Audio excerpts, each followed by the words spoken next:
বাংলাদেশের এই স্বাধীনতা উত্তর উন্নয়ন কর্মকাণ্ডে এনজিওর ভূমিকা অনেক। এদিকে ঝালকাঠিতে সরকারি বেসরকারি সমন্বয় জোরদারে অ্যাডাবের সেমিনার অনুষ্ঠিত। ঝালকাঠি থেকে এইচ.এম. নাসির উদ্দিনের পাঠানো তথ্যচিত্রে ডেস্ক রিপোর্ট।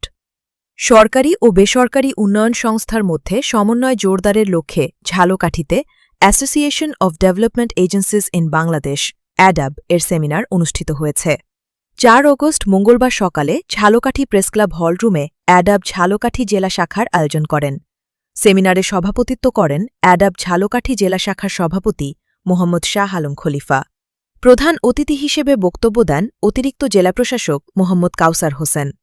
তিনি সরকারি ও বেসরকারি প্রতিষ্ঠানের সমন্বিত উদ্যোগের মাধ্যমে টেকসই উন্নয়ন সম্ভব বলে জানান। অনুষ্ঠানে অন্যদের মধ্যে বক্তব্য রাখেন ঝালকাঠি প্রেসক্লাবের সভাপতি অ্যাডভোকেট আক্কাস সিকদার, অ্যাডাবের মোহাম্মদ শফিকুল ইসলাম, মোহাম্মদ খলিলুর রহমান।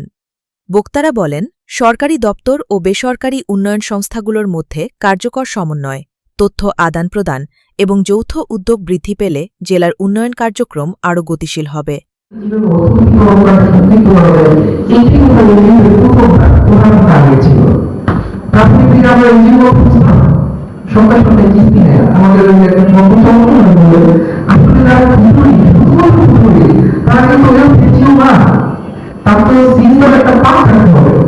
আমরা মাসিক নীতিগুলো করতাম যেরকম যারা নিয়োগ আছে